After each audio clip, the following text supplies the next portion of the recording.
Hey everyone, good afternoon and welcome to Eastern Lifestyle. I'm your host, Davia Pugh. And I'm your reporter, Kaylee Riccatelli. Thank you so much for joining us today. We've got such an exciting show coming up. We'll learn about the captivating art of glassblowing at a once service station in Farmville. We'll explore the graveyard at a museum in Beaufort. Plus, you'll find out how to get an awesome deal when you dine at this amazing ENC restaurant. And that's all coming up very soon. But now we have to get into what makes this day special. What makes today special to you?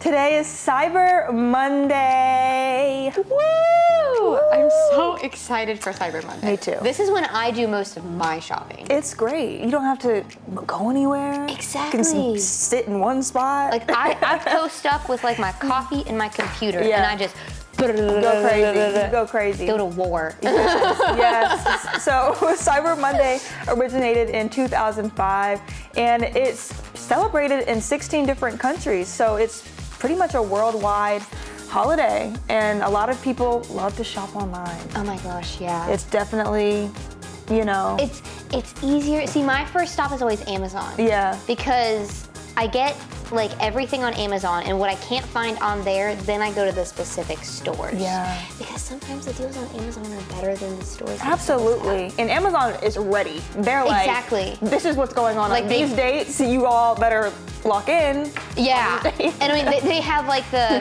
1 week till Black Friday sale. They'll Black remind you exactly. over and over and over. Oh my gosh. Yes. But yeah. But Amazon, definitely have great prices for a lot of things. It's great to check that out first and then go to the other places. But yeah, depending on what you want. Most of my shopping gets done online. So this is my day. It's your day. And like I don't Black Friday shop. I Cyber Monday shop. I like Black Friday. Yeah. As well. I like it. So Kaylee, what else is it today? So with it being Cyber Monday, do you know who you can shop for? Who? Your mutt. Because today's National Mutt Day. Wow. Also known as National Mixed Breed Dog Day. Because mutt kind of has like a bad connotation. Like people usually use it as like an insult. Yeah. But it just means a dog who is mixed breed. made up of a whole bunch of different dogs. Yeah. But mutts make up around 80% of dogs in animal shelters, and they're usually there for longer than purebred dogs because people usually try to get purebred dogs because they know what they're getting or whatever. But mutts are often just as easy to train and just as nice as purebred dogs. Absolutely. Like my dog that we had, I got her when I was around 8 or 9 years old. Like my family got her, and she just passed in January of this year. Sorry to hear so that. she was 14 years old. She lived for a long time for a dog. She was very smart, very easy to train, and so sweet. Yeah. And we knew she had Australian Shepherd, Yellow Lab, and Husky. The rest of it is just a hodgepodge. But I can say she was just as sweet as any other dog Absolutely. So, you know, just tell them that you love them. give them a chance. Yes. Or go get a mutt. Exactly. Adopt one from an animal shelter. I wonder why they're called mutts. I don't know. It's interesting. I think it's just a word. Just a word, random word. Yeah. So we are in the midst of the holiday season, and you know how you can get in the spirit? How? At parades. Yes, it's parade season. Don't miss the Christmas parades in both New Bern and Greenville on December 7th. New Bern will kick off its festivities with a 10 a.m. parade, and Greenville's will be at 5 p.m.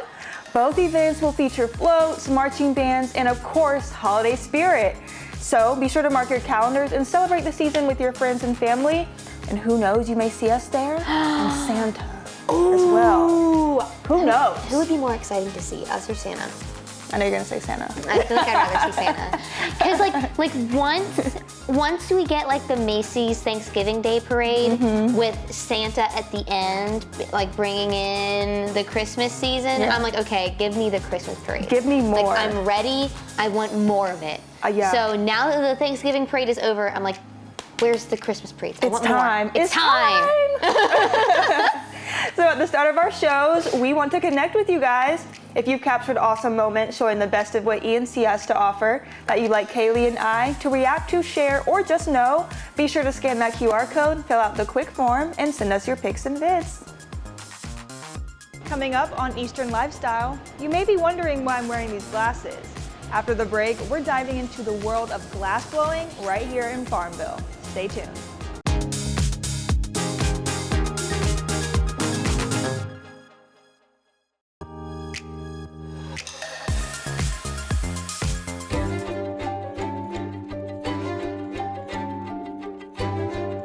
Welcome back. I'm your host, Davia, and today we are at ECU's GlasStation in Farmville to learn all about the history of glass blowing. Look how cute this ghost is. Pirate Nation.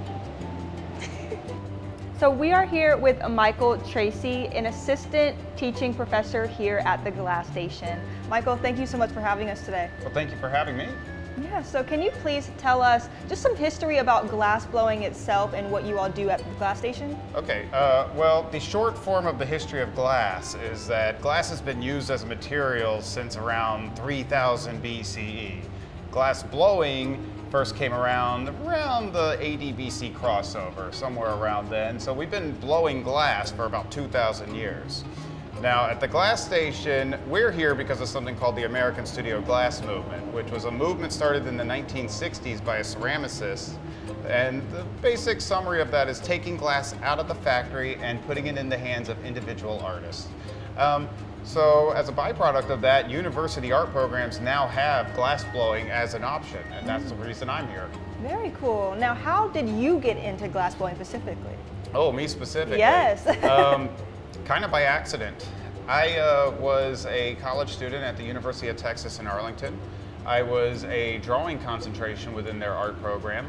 My career goal was I wanted to be possibly a designer, possibly a conceptual artist in the toy industry. I took glass blowing as an elective and I kind of fell in love with it and I never left the shop. Wow, that's amazing. I really find it cool how, like, when you're adding the colors to the glass, that's really cool to see, like how that transpires. Yeah, yeah.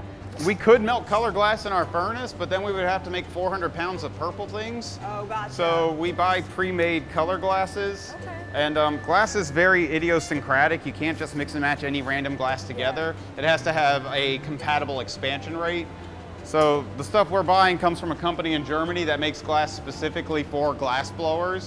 What would you say is like challenging for people that are learning glass blowing for the first time? That is a fantastic question.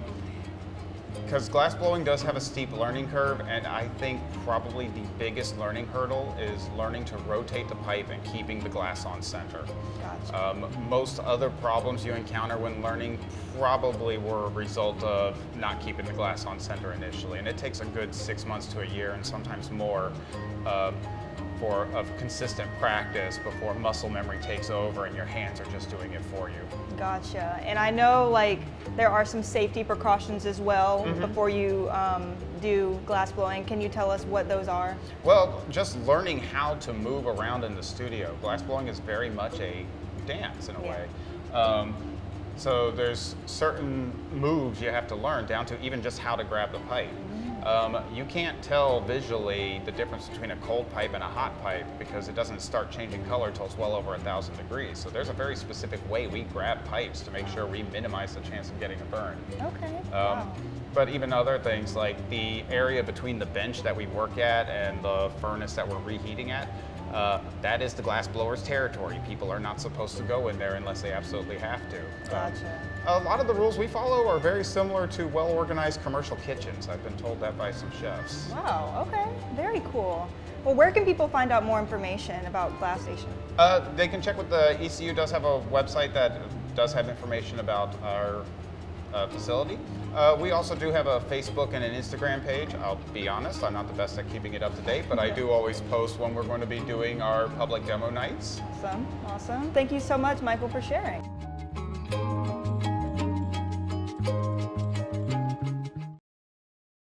It's time for the moment of Zen.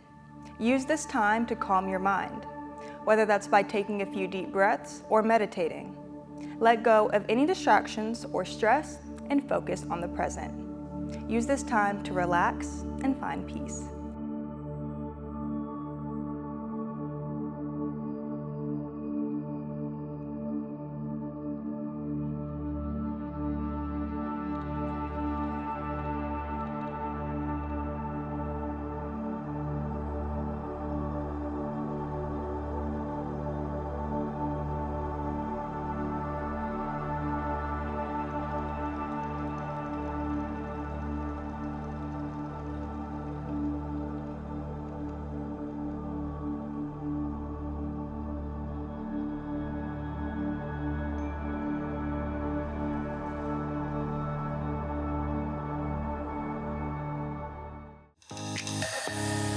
coming up on Eastern Lifestyle. Ever wonder how the coast came to be? Well, you can start your search here with Boats of the Past.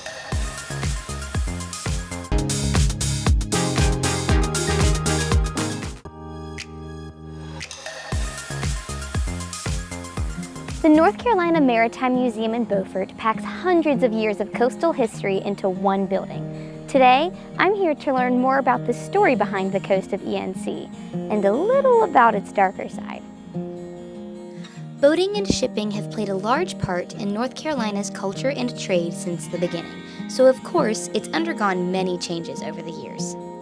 Well, the history of shipping and boating in North Carolina is certainly impacted by its unique geography. So some of the turning points are centered around the inlets. The inlets, particularly along the Outer Banks, are constantly changing. For instance, Roanoke Inlet, it shoaled up and kind of constricted the trade in that northeastern part of the state. Ocracoke Inlet was the most dominant inlet until 1848. It was around 1848 a storm opened up Hatteras Inlet. And so there's also traffic that came through Hatteras Inlet for a while. You have, the large Outer Banks area and really shallow inlets, which made access to the inner waters of North Carolina difficult and hazardous. Over 2,000 shipwrecks have occurred off the coast of North Carolina, earning it the nickname Graveyard of the Atlantic. Some of the elements that made the Graveyard of the Atlantic so dangerous and challenging was that you had convergence of warm and cold water currents, what causes turbulence in the water. You had all sorts of difficult weather conditions that arose on the coast partially because of those currents. You also had shoals everywhere, and they're constantly changing. And so, you might have charts showing the shoals were at point A at one period, but shortly thereafter they could be at point B. You also had shallow inlets that were difficult and dangerous to navigate. There's also a tendency for vessels to hug the coastline, particularly in the age of sail, when they're traveling up and down the coastline, which really put them at risk of these shoals. But the whole coast is pretty hazardous. Hatteras was probably the most dangerous, but certainly from Cape Lookout to Hatteras is dangerous. Hatteras up to the border of Virginia were dangerous as well. Also down at the mouth of the Cape Fear River, you have dangerous shoal ground there as well. Technology has evolved and does make it safer, but accidents still happen. Navigating the inlets is still difficult and dangerous as well. So even though technology has reduced risk, the risk is still there. North Carolina Maritime Museum, we're dedicated to preserving and presenting the history and maritime and coastal culture of North Carolina, and we do that through museum exhibits, we do that through lectures and classes. Preserving and presenting the maritime history of North Carolina is really important because in the past, people depended so much on the water, far more than we do today. And we need to remember that part of our history, and we need to value it and cherish it. In the Maritime Museum, we do that through exhibits and lectures and classes and summer camps. We do it because there's so few people out there who are focusing on North Carolina's maritime history. It is a very understudied part of North Carolina's history, but it's so rich, and the material there is hiding away in the archives and in private collections, just waiting to be accessed and sort of rediscovered and studied and retold. It's time for the life hack of the day. Did you know to keep your faucet shiny and prevent water stains, you can use wax paper? All you do is just rub a piece on your faucet, and this is supposed to leave a protective layer, helping to repel water and fingerprints, which keeps your faucet sparkling for a lot longer. So almost like waxing your car. Yeah. But you rub wax paper and it leaves the wax on the faucet. Never thought to do that. I know, because I feel like faucets, they're not hard to clean. Not at all, but it's you have to clean them so hard. often because we're always doing things with the faucet. We're always washing our hands, brushing our teeth, doing dishes. And every like splash. And the splash of water or soap or toothpaste or whatever gets on the faucet, and you can see it. Exactly. You can definitely see it. So that's a nice hack for sure. So up next is an opportunity for great savings at one of the best DNC restaurants. But before that, let's get into trivia. So, which is the name of one of North Carolina's most scenic highways? Is it A, the Pacific Coast Highway, B, Skyline Drive, C, Blue Ridge Parkway, or D, the Appalachian Trail Road? We'll have the answer right after the break. Don't go anywhere. Coming up on Be Our Guest, we're headed to Main and Mill, Oyster Bar and Tavern to try their Southern cuisines with a creative twist. Okay, we're back. Let's see if you got this right. If you guessed B, Blue Ridge Parkway, you are right. The Blue Ridge Parkway stretches 469 miles and is nicknamed America's favorite drive. This segment is sponsored by Main and Mill. Welcome back. I'm your host, Davia, and it's time for Be Our Guest, where we help you save money while having an amazing dining experience. Today, we are at Main and Mill, Oyster Bar and Tavern in Winterville. Make sure to go to WNCT.com and get your $50 certificate for only $25 because they will sell out fast. We are here with Maria Munoz, the manager and bartender here at Main and Mill, Oyster Bar and Tavern. Thank you so much for being with us today. Thank you for having me. I'm really excited to welcome you guys in and show you all the great stuff that we have here. Yeah. With the oysters come our homemade cocktail sauce that Alex, our oyster shucker, makes. Homemade mignonette. It's like a vinegar-based cucumbers, onions, and cream horseradish. Now tell us about these tacos. Oh my God. So these are actually one of my absolute favorite dishes that we have on the menu. It took me a long time to try because I was a little weary about like tuna and tacos in general. I don't know, but they're fantastic. They're lightly seared. The tuna melts in your mouth, and you get a lot. Like they're huge portion. They will absolutely fill you up. So this is our cranberry and pecan salad. It's got blackened chicken on it. It doesn't come with it, but you can add any protein you want: salmon, shrimp, crab cake, whatever. It has fresh blackberries, a delicious homemade blackberry vinaigrette, candied pecans, goat cheese, onions. It's really, really good. And it's all over bed spinach. Love that. Super healthy, a great option. Yeah. And another great size as well. Yeah, great portion. That's something here, like you are gonna be full. That's amazing. Yeah. That's great. Now let's move into this salmon dish. Yeah, so moving more into our entree choices, this is our honey buttered salmon. Homemade honey butter with a little bit of a lime into it.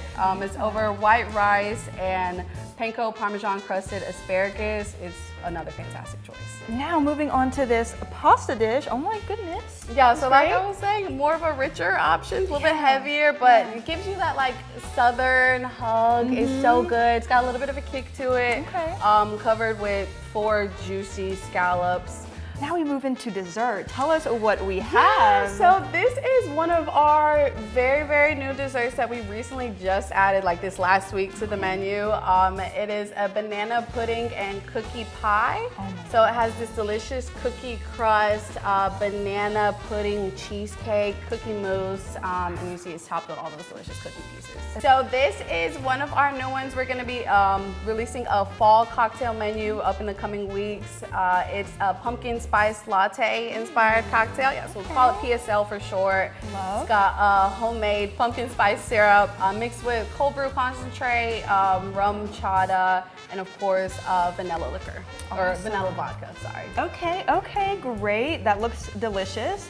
Now tell us about this one So here. this one is the Channel Orange. So this has mezcal, Aperol, gin, pineapple, demi, syrup, and orange. And so Main and Mill is also family owned and operated? Yes, Okay. yes. So David Munoz, my brother, is the owner here. He's here a lot, always working. You'll see me a lot here. My sister works in the back, and his son always works in the back. So everywhere you are, there's a little bit of Munoz touch. Our hands are involved. We are here. I love that. Yeah. Thank you for sharing, and thank you for allowing us to be here. Yeah, thank you so much for having us. I'm really, really excited for everyone to be able to come and enjoy us. Yeah, I can't wait to dig in. Let's eat. Let's eat. These are just some of the delicious menu items that Main and Mill Oyster Bar and Tavern have. Make sure to go to WNCT.com, find the Be Our Guest tab, and get your $50 gift certificate for only $25 before they sell out. This segment is sponsored by Main and Mill. So we know that gift giving is part of the holiday season, and on your screen are some 5 great gift ideas that you could gift your loved ones for this special time of the year. So number 1 is handwritten letters, 2 DIY spa kits, 3 smart home devices, 4 customized name or birthstone jewelry, and 5 cooking gadgets. Yeah. Those are all awesome ideas. Right? Like almost like a fail-safe. Like if you can't think of anything, I will always be a sucker for a DIY spa kit. Oh my gosh, yes. Give me like some comfy socks and a face mask. Absolutely. Good to go. Exactly. Some I'm tea. gonna use it. Yeah, you're gonna use it. Do you know an incredible woman who's making a difference? If you do, be sure to scan the QR code on your screen and nominate her for the Remarkable Women campaign by December 20th. Thank you so much for joining us today. Remember to enjoy every moment of your Eastern lifestyle, and we'll see you back here tomorrow at 3 p.m. Have a great rest of your day.